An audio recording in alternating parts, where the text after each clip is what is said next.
4절에서 10절 말씀 함께 보겠습니다. 출애굽기서 11장 4절에서 11절입니다. 제가 주는 성경책은 구약성경 98페이지입니다. 출애굽기서 11장 4절에서 10절입니다. 모세가 바로에게 이르되 여호와께서 이와 같이 말씀하시기를 밤중에 내가 애굽 가운데로 들어가리니 애굽 땅에 있는 모든 처음 난 것은 왕위에 앉아 있는 바로의 장자로부터 맷돌 뒤에 있는 몸종의 장자와 모든 가축의 처음 난 것까지 죽으리니 애굽 온 땅에 전무후무한 큰 부르짐이 있으리라. 그러나 이스라엘 자손에게는 사람에게나 짐승에게나 개 한 마리도 그 혀를 움직이지 아니하리니 여호와께서 애굽 사람과 이스라엘 사이를 구별하는 줄을 너희가 알리라 하셨나니 왕의 이 모든 신하가 내게 내려와 내게 절하며 이르기를 너와 너를 따른 온 백성은 나가라 한 후에야 내가 나가리라 하고 심히 노하여 바로에게서 나오니라. 여호와께서 모세에게 이르시기를 바로가 너희의 말을 듣지 아니하리라. 그러므로 내가 애굽 땅에서 나의 기적을 더하리라 하셨고 모세와 아론이 이 모든 기적을 바로 앞에 상하였으나 여호와께서 바로의 마음을 완악하게 하셨으므로 그가 이스라엘 자손을 그 나라에서 보내지 아니하였더라. 아멘. 할렐루야. 오늘 새벽에 나오신 성도님들은 하나님께서 보응하여 주신 말씀입니다. 어제 수요예배 오신 분들은 무슨 말씀인지 아시겠죠? 네. 어제 목사님께서 말씀하실 때 수요예배 오신 분들도 하나님께서 보상하여 주시고 또 새벽 예배도 나오시는 분들은 하나님의 은혜로 더 보상하여 주신다는 말씀하셨어요. 이 새벽에 하나님께서 보상하여 주실 줄 믿습니다. 오늘 본문의 말씀은 지난번에도 말씀을 드렸습니다. 1절부터 3절 말씀을 가지고 하나님의 경고하심에 귀를 기울여야 된다는 말씀을 나눴지요. 그리고 하나님의 경고하심은 인간의 경고와는 비교할 수도 없었다는 말씀을 드렸어요. 그리고 우리는 그 경고에 대해 민감하게 반응해야 한다는 말씀을 우리는 나눴습니다. 오늘은 4절부터 10절의 말씀을 함께 나누기 원합니다. 근데 이 4절부터 10절 말씀 가운데 가장 무서운 구절이 있어요. 바로 6절의 말씀이에요. 6절 말씀을 보면 애굽 온 땅에 전무후무한 큰 부르짖음이 있다라고 해요. 전에도 없었고 앞으로도 없을 그러한 부르짖음이 일어날 것이다 라고 말씀하고 있어요. 이 말씀은 하나님께서 밤중 가운데 애굽으로 들어가셔서 애굽 가운데 처음 난 것들, 앉은 바로의 장자로부터 맷돌 뒤에 여종의 장자까지와 모든 생축의 가축의 동물의 처음 난 것까지 다 죽이신다라고 하셨어요. 저는 이 말씀을 묵상할 때 예전에 어떤 영화에서 한 동네에 사람들이 다 같이 모여 개를 들었는지 모르겠지만 함께 제주도로 떠나는 그런 영화가 있었어요. 근데 그 비행기가 떨어졌어요. 어떤 일이 벌어졌을까요? 동네가 곳곳에서 울부짖음이 있었습니다. 그러니까 곳곳에 사람들이 다 울고 있어요. 아마 세월호 사건도 그러지 않았을까 생각을 해봅니다. 한 동네에 살던, 한 학교에 다니던 그곳에서 얼마나 그러한 울부짖음이 있지 않았을까 생각해요. 지금 이 애굽 땅에 일어난 이 재앙, 그것은 우리가 이해하고 우리가 알 수 없는, 정말 이전에도 없었고 앞으로도 없을 그러한 부르짖음이, 울부짖음이 있을 것이다 라고 말씀합니다. 참으로 무섭고 엄청난 경고가 아닐까 생각해요. 이와 같은 엄청난 재앙을 통해서 바로가 이제 항복할 것이다 말씀하고 있어요. 왜냐하면 이 재앙으로 인해 이스라엘 백성을 내보내신다고 말씀하셨거든요. 마지막 재앙이 얼마나 혹독한지 하나님께서는 바로가 또 애굽의 사람들이 그들을 내어 쫓듯이 이제 보낸다라고 말씀합니다. 사람의 죽음은 우리를 슬프게 하지요. 믿는 사람들도 우리가 곧 천국에서 만날 것을 알지만 이 이별로 인해서 우리는 슬퍼합니다. 매일 항상 함께하던 사람이 이제 함께하지 못한다는 거, 매일 볼 수 있는 사람이, 아니 이 땅에서 어떻게든 볼 수 있는 사람이 앞으로 보지 못한다는 것에 대해 우리는 받아들여지지도 않고 믿겨지지도 않기도 해요. 죽음은 슬픈 거지요. 부모의 죽음도, 형제의 죽음도, 자식의 죽음도, 하물며 내가 사랑하는 동물, 지금은 반려동물이라고 말할 정도로 이 동물의 죽음도 사람들은 슬퍼합니다.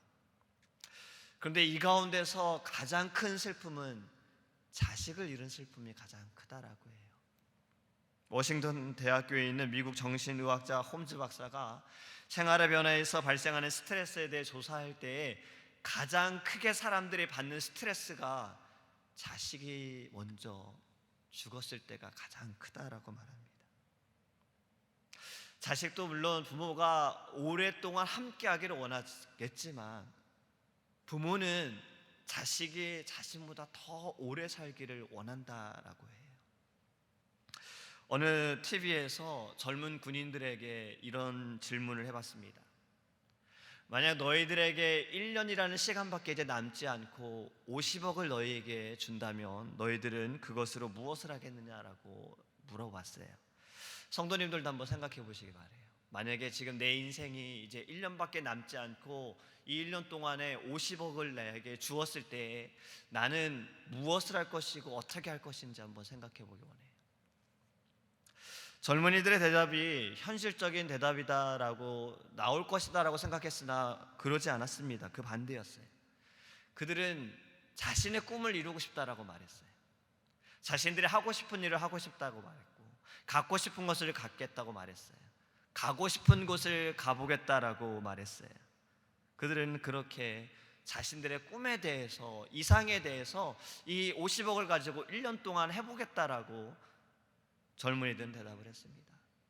근데 이 대답을 마치고 영상을 보여주었는데 그 영상에는 이 젊은이들의 부모님들이 나왔어요. 그리고 이 부모님들에게도 똑같이 질문을 했습니다. 당신들에게 1년 동안 50억이 있으면 어떻게 할 것입니까? 라고 물어보았어요. 근데 부모님들의 모든 대답은 다 이러했습니다. 자식에게 주겠다라고 말하더라고요. 이 50억을 내 아들과 내 딸에게 주겠다라고 말해요. 자식이 잘 살 수 있기를 바란다라고 말해요. 자식이 아무리 부모님을 사랑한다고 해도 부모님이 자식을 사랑하는 것만큼은 아닐 겁니다. 그렇기 때문에 자식을 잃은 부모의 마음은 너무나도 아프다라는 거지. 이 애굽의 10번째 재앙은 장자의 죽음이에요. 자식을 잃는 그런 아픔입니다. 이로 인해서 이스라엘 백성들을 애굽 사람들이 너무나도 아프기 때문에 빨리 나가라고 하는 거예요. 그동안 이스라엘 백성들을 애굽 사람들이 내어보내지 못한 이유가 무엇입니까? 그것은 경제적인 이유 때문이에요. 이들이 해야 할 일들을 하지 않으면 자신들이 해야 되기 때문에 그렇죠. 굳은 일도 노동도 모든 것을 다 이스라엘 사람들이 해왔는데 이들을 내어 쫓아버리면, 보내버리면 자신들이 해야 되기 때문에 그들은 보내지 않았던 거예요. 경제적인 이유가 컸던 겁니다. 하지만 지금은 이들이 보냅니다. 우리가 여기서 생각해야 할 것이 바로 이겁니다. 죽음 앞에서 재물이 무슨 소용이 있겠습니까? 죽음 앞에서 이 땅에서 어떤 편한 것들이 무슨 소용이 있겠느냐 말입니다. 이 장자의 죽음은 우리는 이러한 것들을 좀 생각해야 된다라는 거예요. 죽음 앞에서는 아무것도 소용이 없다라는 거예요. 이 땅에서 무엇을 갖고 무엇을 행하고 내 꿈을 이루고 하지만 그것도 다 죽음 앞에선 아무것도 아니라는 거예요. 이 죽음을 주관하시는 하나님을 더 바라보기 원합니다. 하나님 앞에선 아무것도 아니라는 거예요.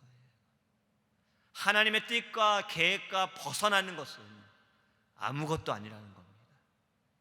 오직 그 하나님의 계획하심과 그 뜻대로 우리는 살아가기를 원합니다. 또 이 10번째 재앙은 장자의 죽음이다 말씀을 드렸지요.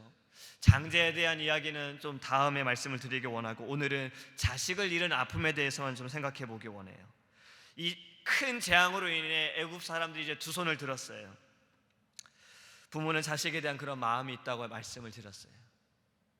어떤 영상에서 이러한 영상이 있었습니다. 어느 기찻길에서 이 선로를 바꾸는 일을 하는 분이 계셨어요. 하루는 자신의 이 어린 아들을 데리고 그곳에 이제 가서 일을 하게 되었는데, 잠시 다른 일을 하는 동안에 이 아이가 보이지 않는 거예요. 그런데 저쪽에서 이제 기차가 들어오는 겁니다. 이 선로를 바꿔줘야 돼요.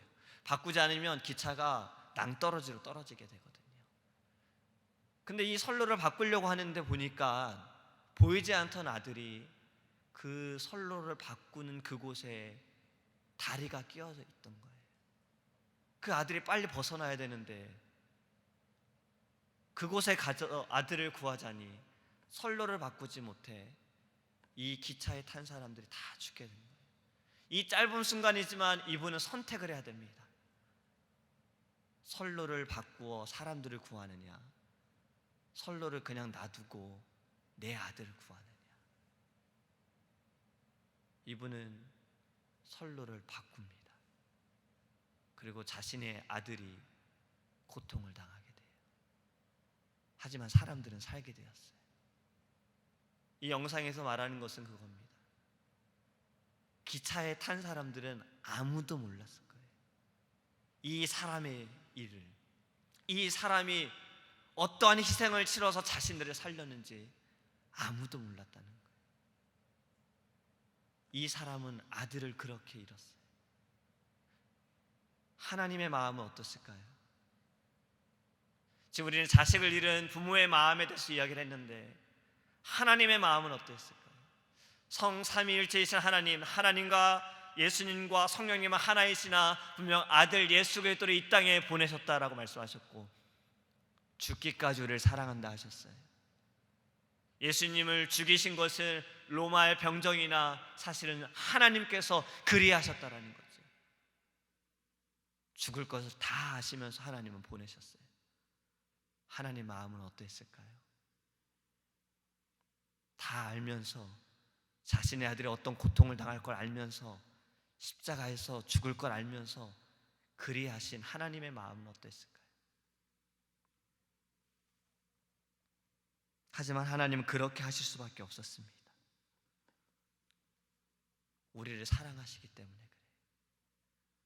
또 그리하실 수밖에 없었어요.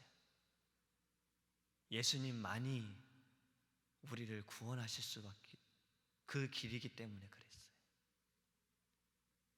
우리는 이 자식의 죽음에 대해 하나님의 마음을 생각하기 원합니다.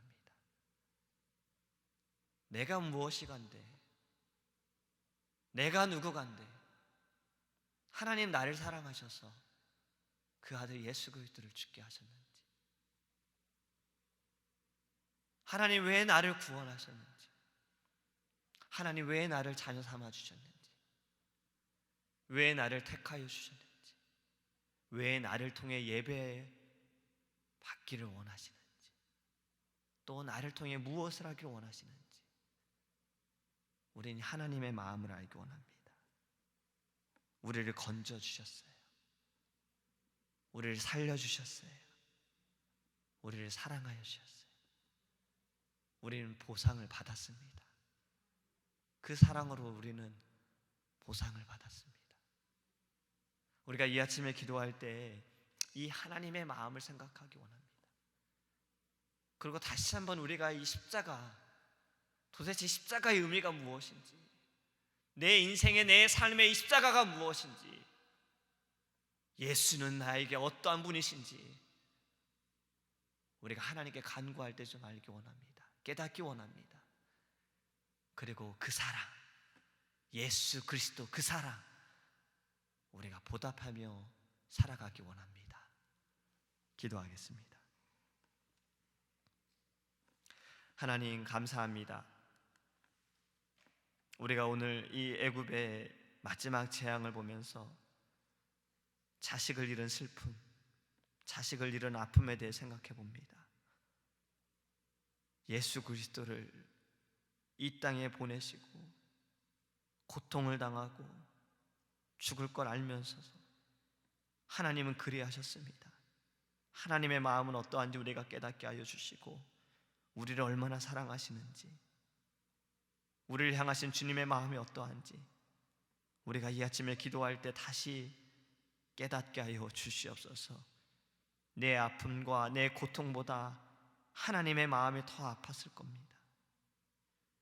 하지만 또 우리가 죄를 짓고 우리가 연약하여 하나님의 마음을 아프게 할 때 주님은 또 십자가에 올라가십니다.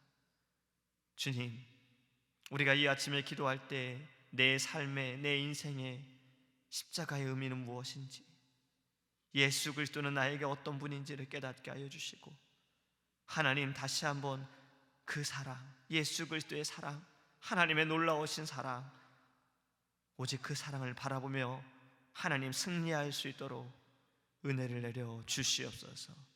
오늘도 동행하여 주시고 승리케 하여 주실 믿사오며 예수님의 이름으로 기도합니다. 아멘. 주기도문 하시겠습니다.